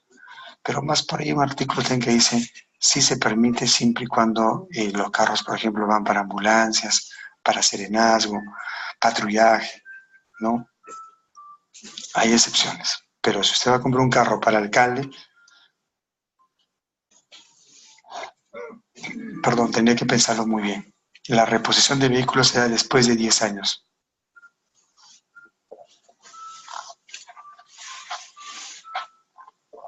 En el sector público, la reposición de vehículos se da después de 10 años. El carro tiene que tener un grado de deterioro y ahí recién se hace la renovación. No es que cada año compro camionetas para todo el personal. Listo, ahora vamos acá. Viajes al exterior. Muchos alcaldes viajan al extranjero, a Miami, a Estados Unidos, a Europa. Y primer evento, ¿do you speak English, Mr. Alcalde? Y no saben idiomas, pero están yendo a eventos pagados con el presupuesto de cada entidad. Bueno, al respecto, eso está prohibido, a menos que sea para obtener un beneficio para su localidad. Por ejemplo, si Alemania lo llama al alcalde para obtener un financiamiento para un proyecto de inversión, ahí vale la pena. Pero regidores, alcaldes, viajar a un curso y luego no traen nada, ni siquiera hacen una réplica de lo que han aprendido. Eso está prohibido. Además, se ha estipulado que cuando son viajes al exterior, deben viajar en categoría económica. O sea, no deben ir en primera clase, ya no. Salvo que el viaje sea mayor a 8 horas. Por ejemplo, Brasil, ¿no? Europa. Si el viaje es mayor a 8 años y tu estancia va a ser menor a 48 horas, estás exceptuado. Pero después, full categoría económica. Al interior del país, ni hablar. Todos viajamos en categoría económica. Así dicen las normas.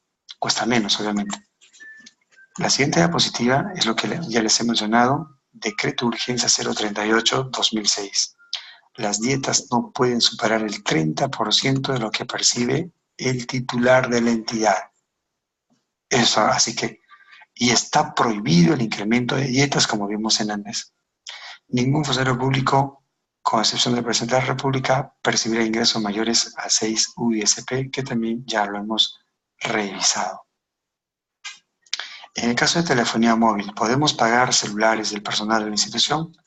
Que dice la norma, en ningún caso el gasto mensual por servicios de telefonía móvil puede exceder el monto resultante de la multiplicación del número de equipos por 200 soles. Por medio 200 por cada celular, ¿no? Bueno, ahora que hay ilimitados, no hay problema, pero la norma la siguen considerando. Esto es lo que les dije sobre la ley que regula al personal altamente calificado. Miren, está todo en base a las notas. Y usted puede ganar hasta estos montos. Ahí está. Jugosos sueldos en el sector público. Además tenemos la compensación económica a funcionarios, ¿no? Los ministros de Estado ganan 30.000 soles, los secretarios generales 28.000, los titulares de los órganos colegiados mínimo 15, máximo 25. Los gerentes regionales ahora mínimamente pueden ganar 6 y máximo 16.000. Un gerente municipal mínimo puede ganar 800 y máximo 5.000. Pero eso va a depender de cada gobierno, del alcalde o la gobernación, ¿no? No creo que un alcalde quiere que alguien gane más que él, pero sí se puede. Listo. Y aquí está la prohibición. Adquisición de vehículos, queda prohibido la adquisición de vehículos, salvo en, hay varios casos, pérdida total, de ambulancias, rescate, y miren lo último, adquisiciones que se realicen para la consecución de las metas de los proyectos de inversión. O sea, hay casos en los cuales sí se permite. Ojo también con esto, no es posible que gente que trabaja en el Estado se va a dictar un curso y utiliza el carro del Estado, y el carro está afuera esperando con chofer, o lo que le pasó con la congresista, ¿no? O la ministra, va a un salón de belleza usando el carro del Estado. Ahora los carros ya no se llevan a la casa, salvo que sea su ministro, un viceministro, un secretario general, jefe de gabinete y titular de un pliego de entidades del gobierno nacional. Los carros duermen en la entidad, no se pueden llevar a casa. Colmo de los colmos, no dejen carros de fuera de una discoteca, el carro del Estado. Eso no puede ser, eso se llama irresponsabilidad. Bueno, en las leyes de presupuesto se determina cuál es el monto para los procesos de selección. Sí, me parece que es igual el monto al del año pasado. Bueno, documentos cancelatorios solo se aplica al Ministerio de Defensa. ¿Ya? Eso son una especie de valoradas que el Tesoro Público les entrega, ¿no? Para compensar el pago de unos impuestos. Es importante. Yo les diría, amigos, si para mí algo me resulta importante, entre otras cosas, es esta. Y cuando sale la ley de presupuesto de un ejercicio, bajo la ley, control F y pongo continuidad de proyectos de inversión. ¿Se acuerdan que en una diapositiva hemos hablado de los recursos ordinarios? Que si tú no lo gastabas al 31 de diciembre, esos automáticamente tú lo perdías. Si ya no podías recuperar al 31 de diciembre. Solamente, perdón, un poco mal de salud. Solamente para proyectos de inversión pública usted no pierde su dinero. Ejemplo, Si el gobierno regional de Piura recibió recursos del Ministerio de Transportes o Ministerio de Vivienda con cargo a la fuente de financiamiento recursos ordinarios por 5 millones para hacer una obra X, Y, Z, si el gobierno regional de Piura no logró gastar al cierre del año, no se preocupe, eso se llama continuidad de proyectos de inversión. El Estado peruano le va a devolver, si es para obras, ¿eh? Porque si es gasto corriente, eso se pierde. Pero si es gasto de inversión, el Estado le va a devolver. Pero ¿cuál es la condición? La condición es que en el CIAF esté comprometido. Esa es la condición. Por eso acá lo resalté de rojito. En el CIAF tiene que estar debidamente comprometido. A ver. Yes. Se pondría en la glosa del CIAF como nota. Es un tema de forma, pero el fondo es que esté comprometido. Si usted comprometió el costo total y no lo gastó, no lo pierde, a pesar de que sean recursos ordinarios. No lo va a perder. El Estado peruano, a través de un decreto supremo, le va a devolver. Pero repito, tiene que estar comprometido. En enero me llamó una señora, así hay varios cursos en el país, ¿no? Llaman de varios lugares y me dice, he asumido una municipalidad y por orden del sectorista del CIAF que trabaja en el Conecta Madre de Dios, me dijo, anula todos tus compromisos. Y anulé el de vengado porque no se había girado, perdón, solo compromisos. Anulé el compromiso y ahora ¿cómo hago? Y le dije, ¿era un compromiso de continuidad de inversión? Sí, ¿cuántos millones? Eran como 6 millones. Uy, ahí sí ya imposible. Y como estamos en un nuevo año, en el CIAF es imposible registrar un compromiso con fecha del año pasado. El sistema ya está cerrado. Bueno, no sé cómo habrá sido su caso, pero ya lo perdió, porque las normas son claras. Y lo que son asesores y trabajan en presupuesto, en gerencia, en administración, debemos leer cuál es el requisito, porque todos los años cambia. Un año fue que esté certificado, que esté comprometido, nuevamente que esté comprometido. Entonces, se compromete el costo total, así es. Si la obra cuesta, te dieron la plata en septiembre, ya un ejemplo, septiembre de 2018, y te dieron 5 millones para una obra, pero de septiembre hasta que hiciste el proceso de selección, la buena pro, solo se trabajó noviembre y diciembre. De esos 5 millones solo gastaste 300.000. Y hay un adelanto de 500.000 a 800.000 soles. ¿Qué va a pasar con el saldo de 4.200.000 soles? Como es continuidad de inversión, no lo pierdes. Pero tiene que estar comprometido los 5 millones de soles. Si ese fuera el caso, no lo pierdes. Te van a devolver. ¿De acuerdo? Eso es importante saberlo. Así que no devenguen por devengar al 31 de diciembre con facturas falsas, con conformidades inexistentes. No, si es obras, que esté comprometido nada más y que se devenga lo que realmente es, pues. No hay que crear devengados, porque el 31 de diciembre pasa todo en el sector público. Listo, se compromete el costo total. Ya. En el caso de viáticos, la norma te faculta, una entidad le puede pagar los viáticos a un trabajador que trabaja en otra entidad siempre y cuando cumpla objetivos institucionales, está bien. Ejemplo, el Ministerio de Salud paga viáticos del personal del Ministerio de Economía para que enseñen el presupuesto por resultados en otra ciudad. Y el Ministerio de Vivienda le paga. O sea, se puede pagar siempre y cuando cumpla objetivos institucionales y no pagar por pagar. Bueno, ¿qué más dice la norma? Con respecto a los gobiernos locales y regionales, están autorizados para utilizar hasta el 0,5% de su presupuesto a favor de realización de obras, mantenimiento, reparación o educación destinadas a mejorar la accesibilidad a la infraestructura urbana, incluyendo acceso a los palacios regionales que están al servicio de los ciudadanos. Bueno, 0,5%. Aquí también tenemos, ¿no? 0,5% para estos programas, OMAPES y OREDIS, que tiene que ver con las personas discapacitadas.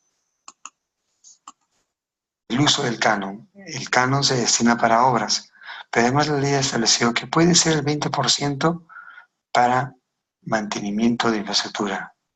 20% puede ir a mantenimiento de infraestructura. Ese es el mantenimiento.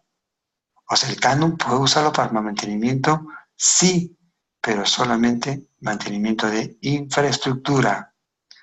Un derrumbe, limpieza de pistas, ¿puede usar el canon? Sí, para eso sí se permite. Descolmatar también. Y esto es lo que les dije, ¿eh? Ah, no, perdón, todavía no. Bienes muebles dados de baja.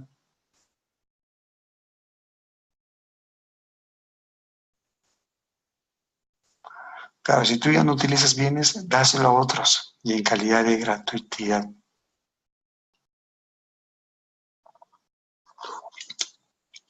Si no lo usas, dalo a otro. Si tienes carros que no usas, dalo a otro. Listo, aquí está el cupón que les dije. Autorícese a las entidades del gobierno nacional y gobiernos regionales, no están los locales, el otorgamiento de un cupón o vale por concepto de alimentación hasta por un monto de 25 soles por día efectivamente elaborado a favor del personal administrativo de la 276 y CAS y que desarrolle actividades luego de cumplir la jornada laboral ordinaria, siempre que permanezcan y realicen labores efectivas hasta después de las 9 de la noche, las cuales deberán estar debidamente sustentadas y justificadas por la entidad competente. Listo. Bueno, qué bueno, ¿no? Para un cupón. Pero uno se quiere quedar todos los días hasta las 9 de la noche por el cupón. No, tiene que estar autojustificado, sustentado y justificado de por qué te quedas, ¿no? Quizás el jefe dará una orden de que vas a venir. Bueno, también la norma, como les dije, regula algunos nombramientos, ¿no? Listo, amigos. A propósito de la ley de presupuesto, tenemos la ley de equilibrio financiero y les comparto un principio que dice: el presupuesto máximo de gastos solo se puede ejecutar si obtienes los ingresos. Esto apréndaselo de memoria. La primera regla de estabilidad presupuestaria: el presupuesto máximo de gastos solo se puede ejecutar, o sea, yo solamente puedo gastar si tengo el ingreso, es decir, el dinero. Si no hay plata, no comprometas al Estado con cosas que no vas a poder. Tienes que honrar esa deuda. Listo, entonces ahora sí pasamos al sistema de endeudamiento público. Lo vamos a hacer en forma rápida.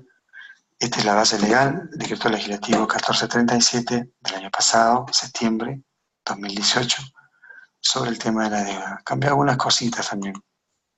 ¿Cuándo se considera deuda en el sector público? Si usted se presta ahora en abril dinero del banco y va a pagar su deuda en agosto de este año, ¿es una operación de deuda? ¿Qué dice?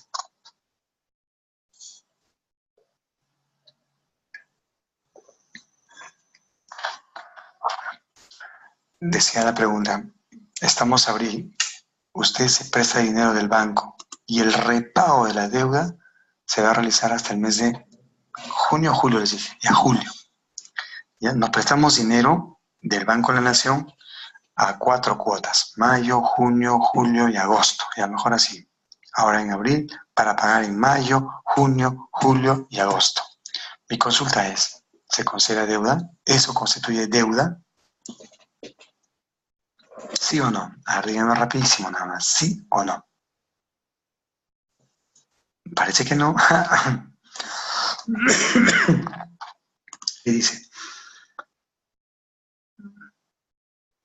¿Qué es el Sistema Nacional de Endeudamiento? Conjunto de instituciones, procesos orientados al logro de una eficiente concertación de operaciones de endeudamiento a plazo mayores de un año. O sea, en el sector público, para que una deuda se considere como tal, el repago de la deuda tiene que ser mayor a un año. En ese sentido, el repago de deudas que se hace por menores a un año no serían deuda. Solo en el sector público, para que se considere una deuda como tal, el repago de la deuda, es decir, la obligación que yo tengo de pagar al banco, tiene que ser por periodos mayores a un año. O comprenda 2 ejercicios. Te prestaste en agosto y estás pagando septiembre, octubre, noviembre, diciembre, enero y febrero. Esa también es operación de deuda, porque abarca 2 periodos. Pero si tú vas a pagar en el año que te has prestado, ya no sería operación de deuda, porque no superan los 12 meses. ¿Ya? Solo sería para fines estadísticos. Listo. Perdón. Ya, los principios del presupuesto público, 1 a 1, la eficiencia. El principio de eficiencia significa que el endeudamiento va para obras, es una estrategia de largo plazo que va a servir a la colectividad con esa inversión, ¿no? ¿Qué son las obras públicas? La infraestructura pública. Eso es la estrategia de largo plazo. Es decir, hacemos que el Estado cumpla su rol y que el dinero sea bien utilizado. Transparencia, en los portales institucionales se debe saber cuál es el monto que nos hemos prestado y para qué se va a destinar. En esos carteles que se hacen obras financiadas con un crédito bancario, ¿no? Por tantos millones de soles. Y el otro principio es la capacidad de gasto. Si no tienes dinero, no te prestes. Si hay dinero, si tienes capacidad de gasto, podrías utilizarlo. ¿Y para qué se gasta? Nuevamente repetimos, solo para obras públicas. Esa es la regla de oro en el endeudamiento público. El destino de la deuda se va para obras públicas.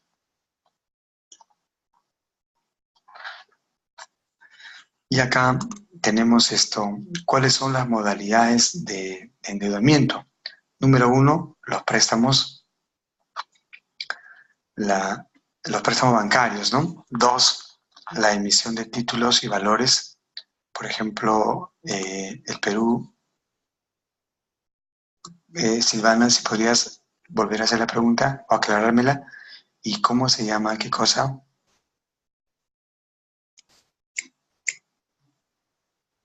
A ver, Silvana, preguntabas lo siguiente.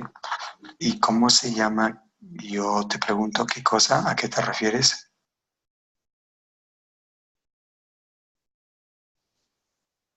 Ah, correcto. O sea, si la deuda por plazos menores a un año. Muy bien. A eso le conocemos como, claro, para fines estadísticos, excelente, se registra en el CIAF para fines estadísticos, pero se denominan operaciones de tesorería, así se llaman, operaciones de tesorería, que no es deuda, que no es deuda. La deuda tiene que ser el repago de la deuda mayor a un año o cuando el repago de la deuda comprende 2 ejercicios. Ahí recién es deuda. Muy bien. Y si es menor, operaciones de tesorería, nada más. Listo. Gracias también por la pregunta. Entonces decíamos, ¿cuáles son las modalidades de deuda? Tenemos los préstamos bancarios, la emisión de títulos, en el caso del país emite bonos soberanos, que está permitido, y la compra a plazos. ¿Cómo es eso? Cuando, bueno, se permite comprar el crédito, yo creo que el sector público hace eso. Compramos al crédito y después le pagamos. Más que de nosotros va a depender del tercero, ¿no? Que nos vende las computadoras, que nos entrega la papelería. Nosotros somos los que le pagamos después de haber recibido el bien. Bueno, pues esas son las modalidades. Antes había muchas más, ahora se han reducido a 3 nada más. Claro, inclusive esperamos la conformidad y recién, ¿no? Así es. Ahora, ¿cuáles son las fases del proceso de endeudamiento? Antes eran 4. Se ha retirado la programación. Ahora queda la concertación, que es el contrato que tú firmas con el banco. El banco desembolsa el recurso y luego tú tienes que devolver al banco el pago. Son 3 fases nada más ahora. Antes eran 4. Concertación, desembolso y pago. Listo. ¿A qué sectores se debe asignar la deuda? De acuerdo a la concepción política del Perú, a los sectores económicos sociales, defensa nacional y orden público, y el apoyo de la balanza de pagos, ¿no? Que tiene que ver con las importaciones y exportaciones, todo eso. Bien, convenio de traspaso de recursos. ¿Qué significa esto? A ver, el gobierno regional de Piura podía prestarse 20 millones del Fondo Monetario Internacional para una obra.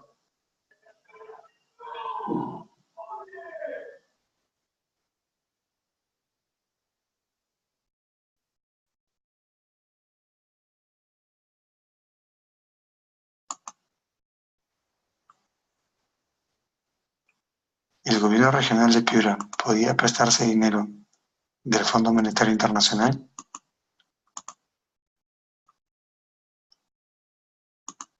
En verdad, sí puede, pero quien se va a prestar realmente es el Ministerio de Economía y Finanzas.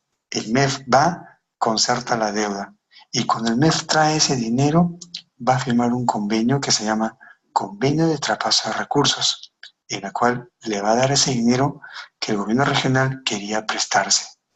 Pero acá sí se requiere un aval. En los préstamos internacionales, la única entidad que avala la deuda es el Ministerio de Economía y Finanzas. ¿De acuerdo? Y el MEF se presta, te da tu dinero, pero la región tiene que devolverle al MEF, y el MEF ya se encarga de pagar la deuda al Fondo Monetario. Esa es la forma correcta de cómo se trabaja los préstamos del exterior. De igual manera, para fines estadísticos, tiene que ser registrado en el CIAF, todas las deudas. Las deudas de corto plazo pueden dedicarse al financiamiento, inclusive al equipamiento. Puedo comprar computadoras con una deuda de corto plazo. Ahí está, ¿eh? Las deudas de corto plazo, que podría ser de 1 año a 3, corto plazo, pueden financiar proyectos de inversión y la adquisición de bienes de capital. ¿Qué es eso, bienes de capital? Computadoras, impresoras, máquinas, etc. O sea, sí se puede prestarse para eso. Listo, acá tenemos el marco normativo, la Constitución Política del Perú, la Ley de Bases de Descentralización, la Ley de Descentralización Fiscal, Ley de Responsabilidad y Transparencia Fiscal, Ley Orgánica de Gobiernos Regionales y la Orgánica de Gobiernos Locales. Listo. La asunción de la deuda. ¿Qué significa la palabra asunción? Asumir, ¿no? Claro, asumir una deuda. Se prohíbe la asunción de deudas del sector privado por parte del gobierno. Claro, si viene una empresa privada, un colegio, y dice, oiga, señor alcalde, quiero que me pague mi deuda, está prohibido. Claro, la compra de equipos para limpieza pública está considerada como bienes de capital, por supuesto que sí.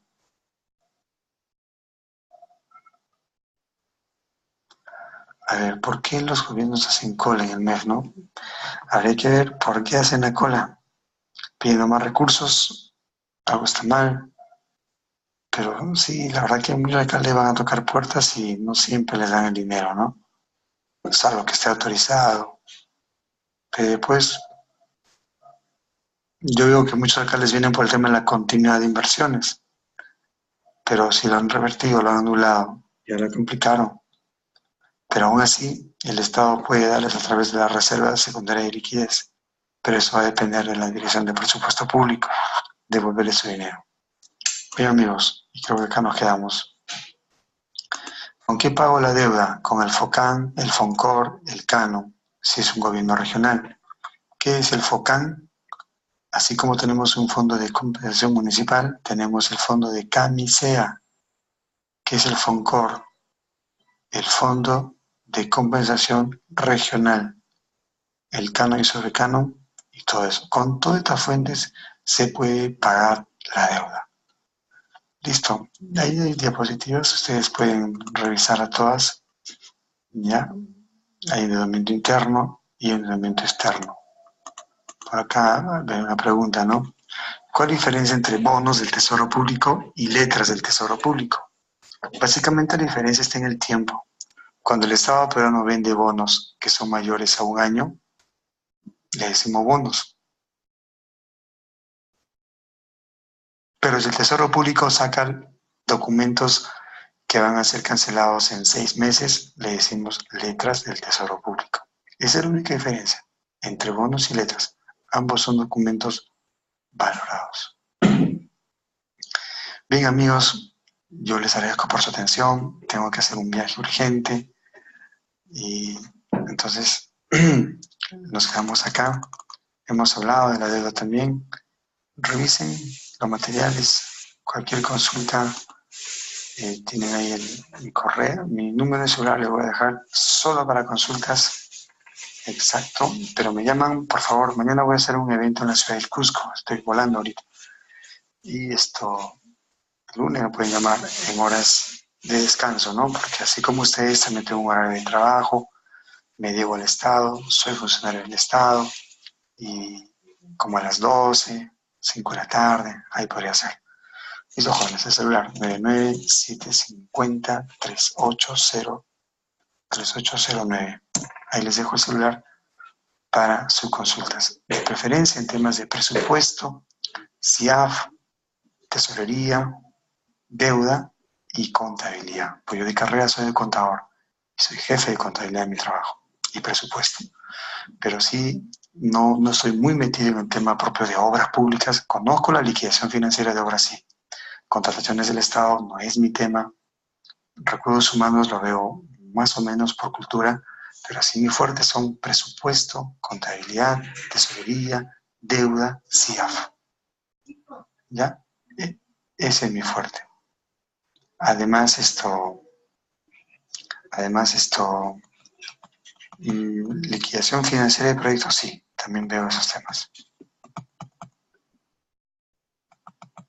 El tema del CAS, ya podemos revisarlo, ¿no? Quizás el lunes lo mencionamos en el tema contable. Ya, perfecto, hablamos del CAS el lunes. Ya todos venimos preparaditos para revisar el CAS. Claro, eso sí es básico, ¿no? Eso sí lo conocemos.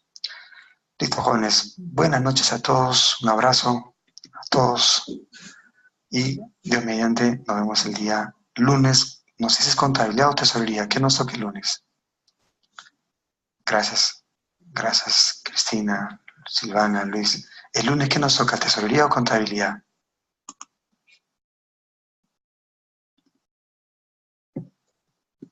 No la sabe. Bueno, tocaremos un tema y ya se fueron todos. Ya, el lunes nos vemos. Chao. Listo. Voy a cerrar acá. Finalizar reunión.